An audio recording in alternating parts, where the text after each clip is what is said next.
Hello everyone. हम लोग BSc first sem का ऑर्गेनिक केमिस्ट्री में एल्केन्स पढ़ रहे थे, जिसमें मैंने आपको एल्केन का प्रिपरेशन और उसका फिज़िकल प्रॉपर्टी पढ़ा दिया था। आज का टॉपिक है केमिकल प्रॉपर्टीज़ ऑफ एल्केन।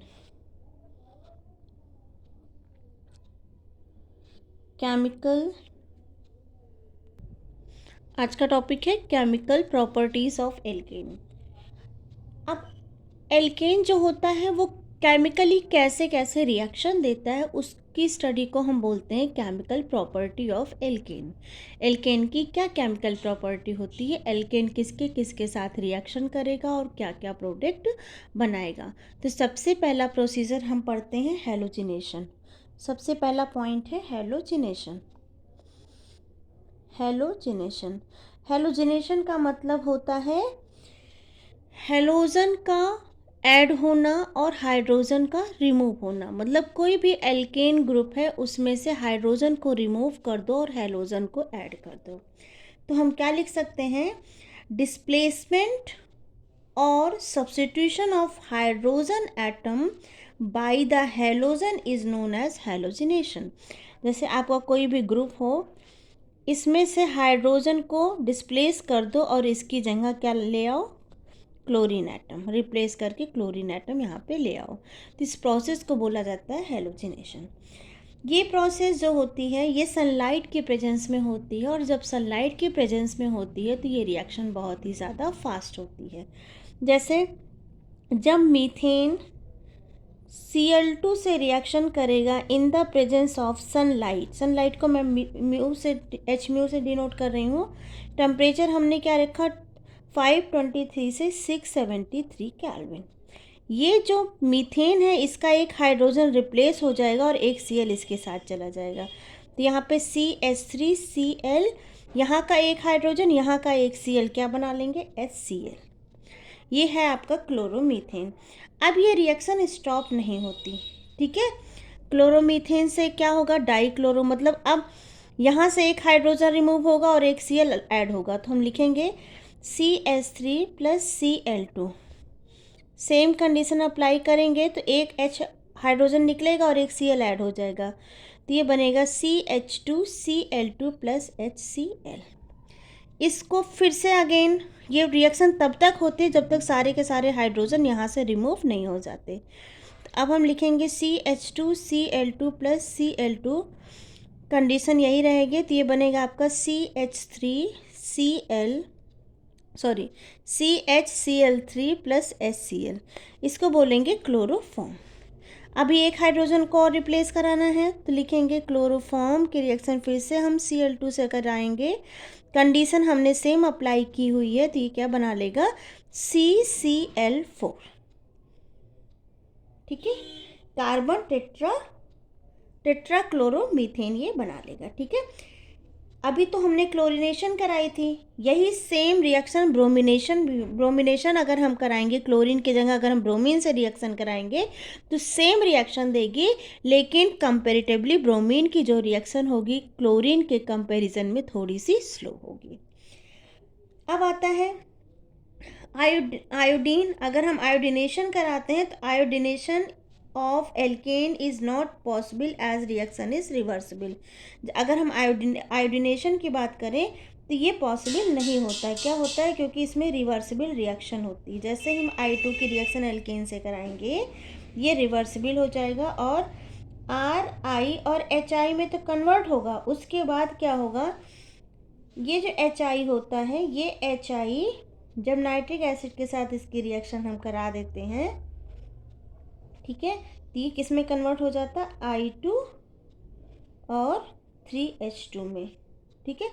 मतलब ये जब इसका हम आयोडीनेशन कराते हैं तो ये एक बार ये प्रोडक्ट तो बनाएगा, लेकिन दोबारा ये प्रोडक्ट इसमें कन्वर्ट हो जा रहा है। तो ये रिवर्सिबल रिएक्शन कंटिन्यू चलती रहती है, ठीक है।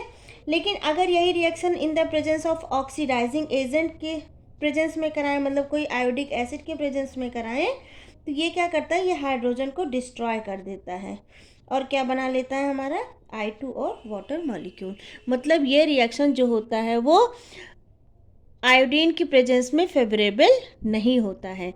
ये क्लोरीनेशन इसका अच्छा जाता है और ब्रोमिनेशन भी अच्छा जाता है, लेकिन कंपैरेटिवली स्लो जाता है। आयोडीन से ये रिएक्शन नहीं करता। अब हेलोजन फैमिली में क्या बचा? फ्लोरीन। फ्लोरीन जो होता है वो एक्सप्लोसिव नेचर का होता है और ये क्या करता है? रिपर्चर करता है किसके किसके बॉन्ड को? कार्बन कार्बन बॉन्ड को और कार्बन हाइड्रोजन बॉन्ड को। इसलिए हम इसका फ्लोरिनेशन भी नहीं कराते, हम सिर्फ और सिर्फ लाइट की प्रेजेंस में क्लोरिनेशन और ब्रोमिनेशन कराते हैं। Next chemical property nitration. ये एक प्रोसेस होता है in which hydrogen atom of alkane is replaced by nitro group. Nitration में एक नाइट्रो ग्रुप होता है जिसको हम बोलते हैं NO2। ये रिप्लेस होता है किससे? हाइड्रोजन एटम से। जैसे हमने एक एल्केन लिया, ठीक है, एल्केन को हम ऐसे लिख सकते हैं, इसकी रिएक्शन हमने इस HNO3 को HNO3 को हम कैसे लिख सकते हैं? HONO2 में लिख सकते हैं, ठीक है। ये हमारा नाइट्रिक एसिड हो गया, ये एल्केन हो गया। जब इसकी नाइट्रिक एसिड के साथ रिएक्शन कराते हैं तो यहाँ से वाटर मॉलिक्यूल निकल जाता है और ये इसके साथ अटैच हो जाता है। या फिर हम ऐसे भी कह सकते हैं कि ये नाइट्रिक एसिड का जो नाइट्रो ग्रुप होता है ये हाइड्रोजन को रिप्लेस कर देता है और यहाँ पे आके अटैच हो जाता है। तो यहाँ पे हम क्या लिख सकते हैं? CH3NO2। इसको हम बोलते हैं नाइट्रोमीथेन प्लस वाटर। क्लियर बेटा? अब अगर हायर एल्केन की बात करें, यहाँ तो हमने एक एल्केन लिया था, अगर हम ढेर सारे ऐसे एल्केन ले लें तो हायर एल्केन के केस में क्या होता है? जैसे हमने मान लो सपोज ये पहला एग्जाम्पल, ये दूसरा एग्जाम्पल ले लिया हमने प्रोपेन लिया है, ठीक है बेटा। अब हम इसका नाइट्रेशन करा रहे हैं HNO3। टेम्परेचर हमने रखा है 673 केल्विन। अब होता क्या है, यहाँ से जो NO2 ग्रुप निकलेगा वो ग्रुप यहाँ भी अटैच हो सकता है और यहाँ भी अटैच हो सकता है और यहाँ भी। यहाँ और यहाँ अटैच होगा तो सेम प्रोडक्ट मिलेंगे, यहाँ अटैच होगा तो डिफरेंट प्रोडक्ट मिलेंगे। या फिर इस बॉन्ड को भी ब्रेक करके यहाँ अटैच हो सकता है और यहाँ भी अटैच हो सकता है। तो इसके कितने बॉन्ड बन सकते हैं? पहले तो हम किनारे अटैच करते हैं, एक हाइड्रोजन को रिप्लेस कराते हैं। तो हमने एक प्रोडक्ट इसमें बनाया, ए प्रोडक्ट CH3 CH2 CH2 और एक NO2 ग्रुप यहाँ लगा दो। एक प्रोडक्ट तो हमारा ये बन गया। अब यही नाइट्रो ग्रुप अगर बीच में अटैक कर रहा है तो बी प्रोडक्ट बनाएंगे, CH3 CHNO2 प्लस CH3, ठीक। अब यही नाइट्रो ग्रुप एक बार मिथाइल के साथ और एक बार इथाइल के साथ रिएक्शन करे तो एक प्रोडक्ट हमारा क्या बन जाएगा? CH3 CH2NO2 भी बना सकता है और डी में हमारा CH3NO2 भी बना सकता है। तो मतलब यहाँ 4 प्रोडक्ट बन सकते हैं।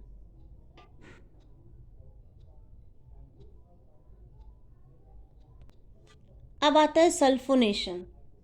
अगर हम सल्फोनेशन की बात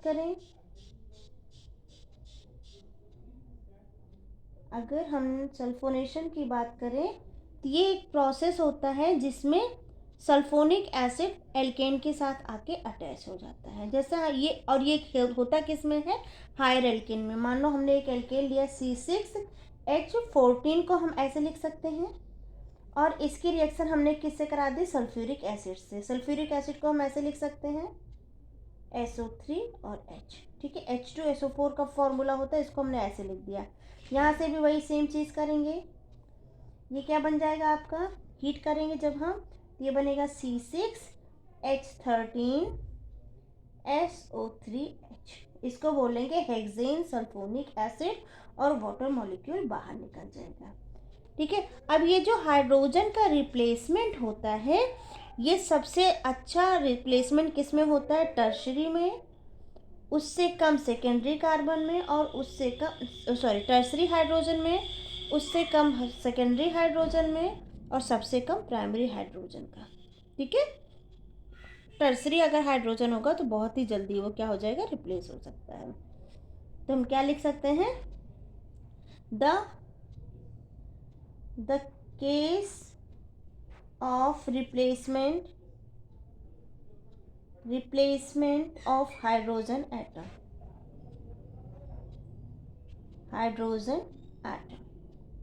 ठीक है। ये हो गया आपका। ऑर्डर। अब आता है ऑक्सीडेशन।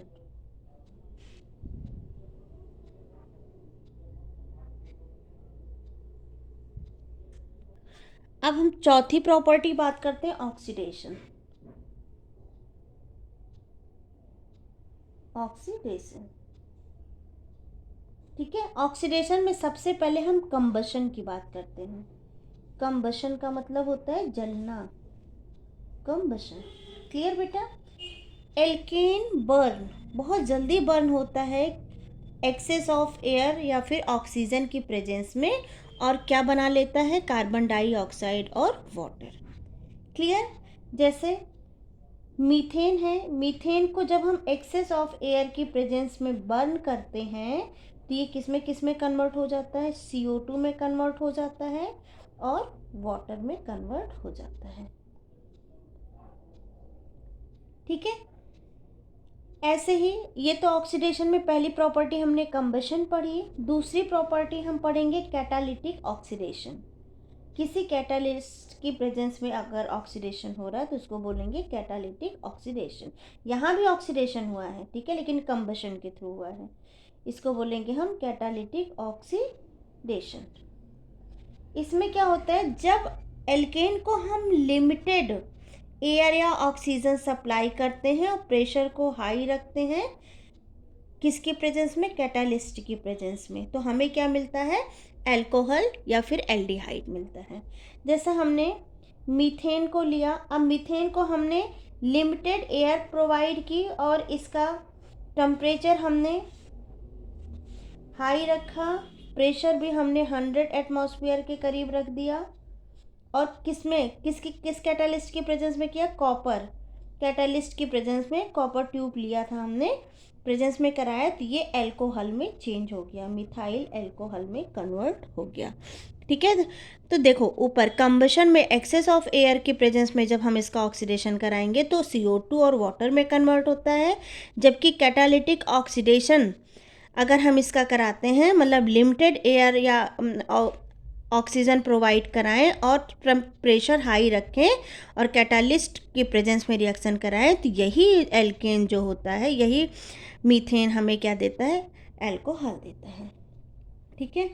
एक रिएक्शन इसकी और है, मीथेन की O2 से रिएक्शन कराओ, टेम्परेचर इसका 673 केल्विन, एटमॉस्फेयर और ज़्यादा बढ़ा दो अगर, ठीक है, और कैटालिस्ट क्या ले लो, मोलिब्डेनम ऑक्साइड ले लो, तो ये फॉर्मल्डिहाइड में कन्वर्ट हो जाता है, फॉर्मल्डिहाइड एंड वाटर। ठीक है। अब देखो थर्ड प्रॉपर्टी क्या बोल रहा है, जो एल्केन्स होते हैं, alkanes containing tertiary hydrogen can be oxidised by such reagent to form alcohols. जो टर्शरी वाले अल्कोहल होते हैं, जैसे आपका ये हो गया टर्शरी एल्केन, जो होते हैं आपके, ये टर्शरी एल्केन हो गया, इस कार्बन की डिग्री टर्शरी है तो टर्शरी एल्केन हो गया। इसका जब हम ऑक्सीडेशन कराते हैं किसकी प्रेजेंस में, KMnO4 की प्रेजेंस में कराते हैं, तो ये अल्कोहल में चेंज हो जाता है। क्लियर बच्चों?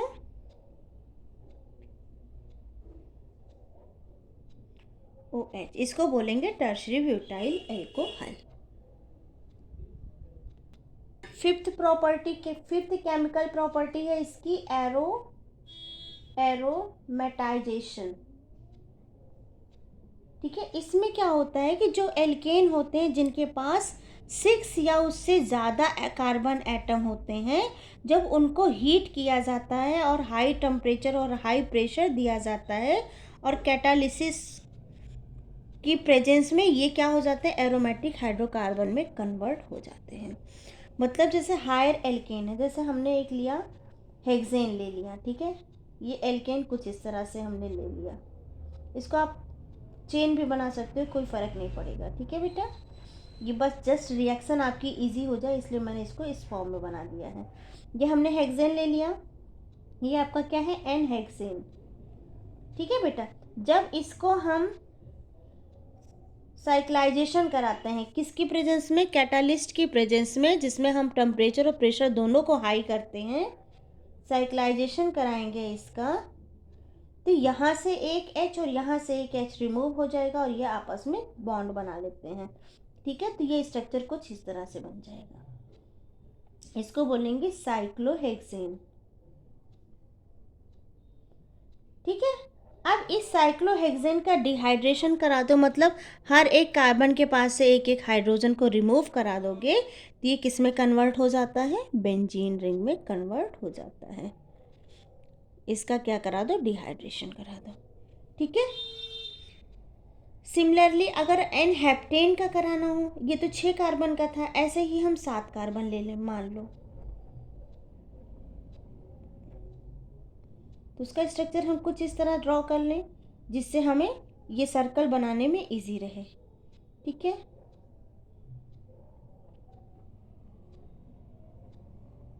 ठीक है बेटा, ये क्या हो जाएंगे, एन हेप्टेन।